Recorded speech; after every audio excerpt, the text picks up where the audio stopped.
Assalamualaikum warahmatullahi wabarakatuh.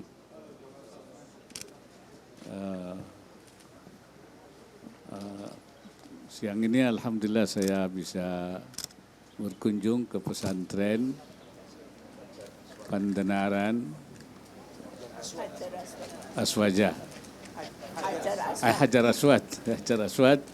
Ini cabang dari pesantren Panderanan yang di Jalan Kaluran. Dan sekarang tempat ini ada tempat tahfidz perempuan, ya, hafal Quran perempuan,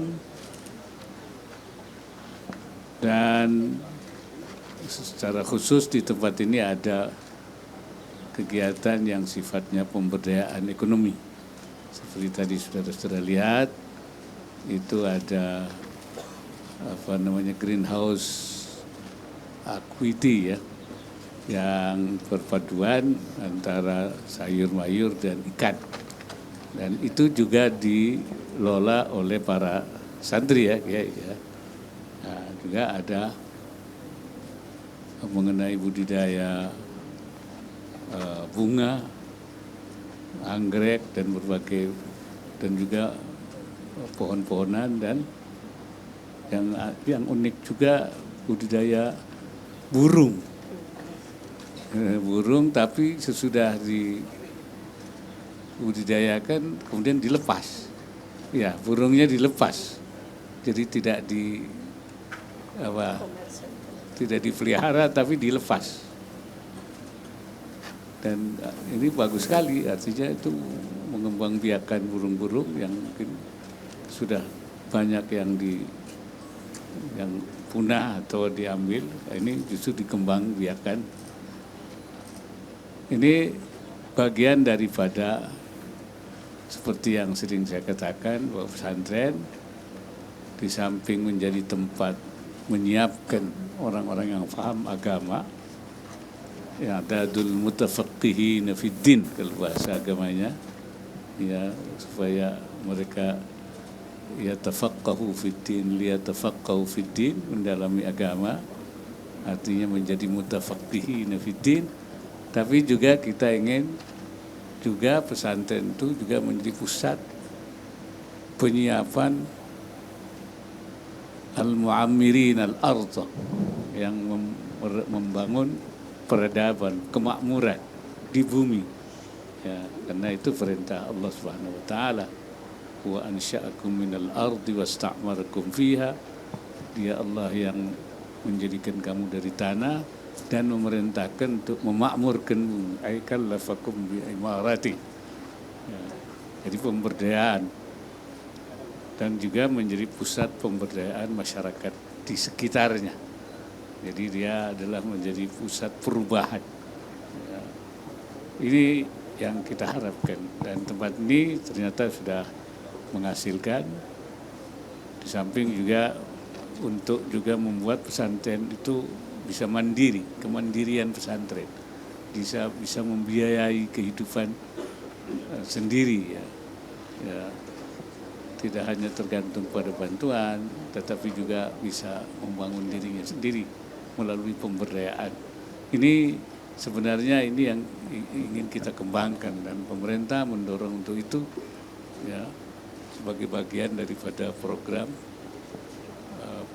pembangunan pesantren sesuai dengan undang-undang, bahwa diharapkan seperti itu. Dengan satu harapan, kalau pesantren-pesantren ini bisa menjadi pusat pemberdayaan ekonomi, baik sektor real maupun sektor keuangan, ya, yang biasa ada BNT-nya, ada apa dan sebagainya. Ini kita harapkan dia menjadi pusat gratifikasi pemberdayaan masyarakat di sekitarnya. Barangkali itu yang saya dapat, dan ini salah satu contoh model yang patut bisa menjadi model yang bisa diduplikasi, ya, atau bisa ditiru dan dikembangkan. Saya kira itu. Oke, teman-teman, barangkali ada yang mau bertanya masih terkait mungkin dengan kunjungan ke pesantren, karena pesantren kan memang punya latar belakang dan keunikannya sendiri. Di sini Wapres didampingi oleh Wakil Gubernur DIY, ada Bapak Bupati di sini, dan kemudian juga ada Kiai pimpinan pesantren. Monggo silakan. Nanti setelah itu baru kemudian kita beranjak pada tema-tema yang lain. Terima kasih. Assalamualaikum warahmatullahi wabarakatuh. Saya Hilmi dari Jawa Pos, Pak Wapres. Yang ditanyakan pertama terkait akses para santri untuk bisa dapat beasiswa itu Pak Wapres. Di negara kan sudah ada dana pesantren. Nah, mungkin harapan Pak Wapres terhadap pengelolaan itu seperti apa, dan akses para santri untuk melanjutkan sekolah lebih tinggi seperti apa. Itu yang pertama. Yang kedua, terkait pertemuan dengan para tokoh agama ini, apakah ada pembahasan khusus seperti politik atau antisipasi aliran-aliran menyimpang? Terima kasih. Ya, silakan. Pertama, untuk bisa melanjutkan ke perguruan tinggi, memang pemerintah sudah ada lembaganya ya, yaitu LPDP, Lembaga Pengelolaan Dana Pendidikan. Dan itu juga menyangkut semua, ya bukan hanya perguruan tinggi umum, tapi juga perguruan tinggi agama.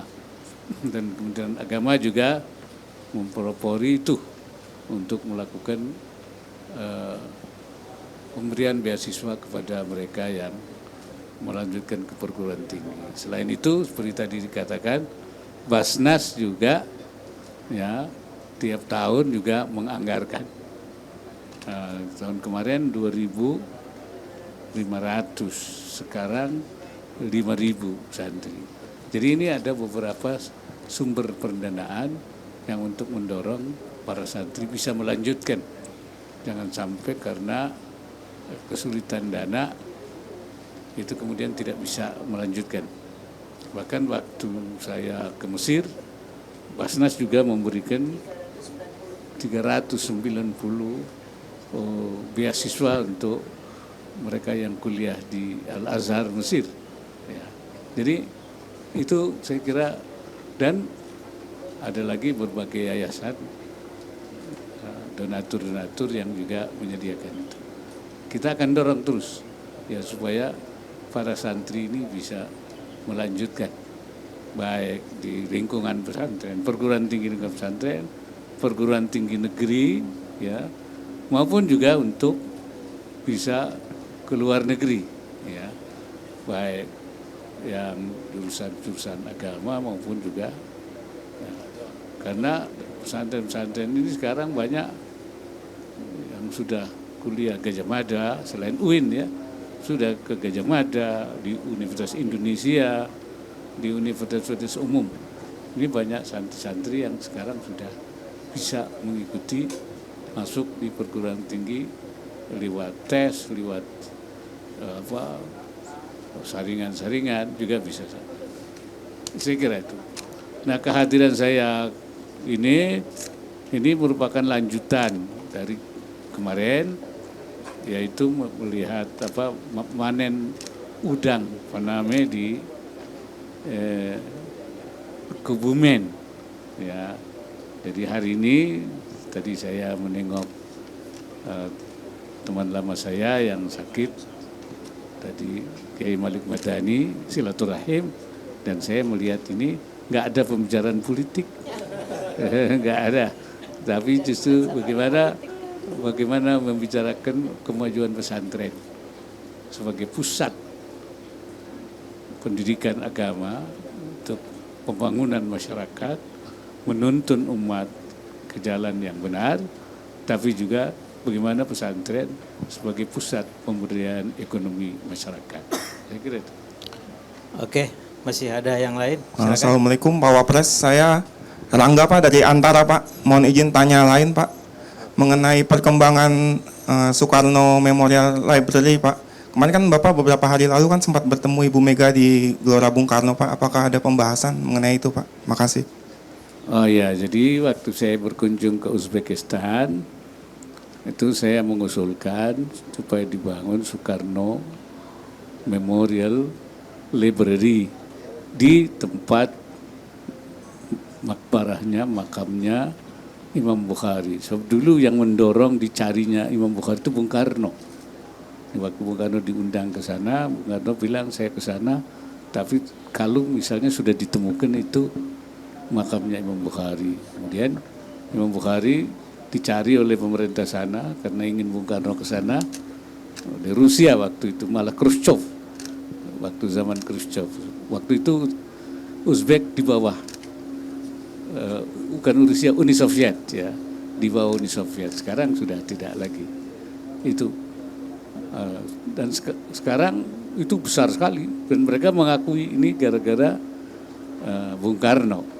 Karena itu saya usulkan, saya ketemu Perdana Menteri, saya usulkan untuk dibangun Soekarno Memorial Library juga kepada Gubernur Samarkandnya sendiri sebagai gubernur yang di mana tempat makam Bung Karno.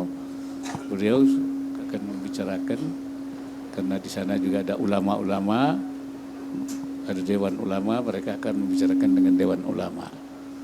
Nah kemarin saya bertemu Bu Mega, saya laporkan itu, ya Bu Mega senang sekali dan Bu Mega juga diundang ke sana, mungkin akan ke sana, rencananya begitu.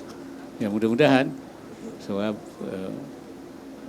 Bung Karno sangat dikenal di Uzbek. Saya kira itu. Oke, terakhir masih ada? Ya. Ya. Saya Farida Pak dari MNC Pak. Pak terkait isu lain Pak, Dewas KPK telah mengungkap temuan adanya dugaan pungli di rutan KPK Pak. Bahkan pimpinan KPK juga sudah mengakui adanya pungli tersebut Pak. Diduga ada 4 miliar dana yang mengalir di rutan KPK Pak.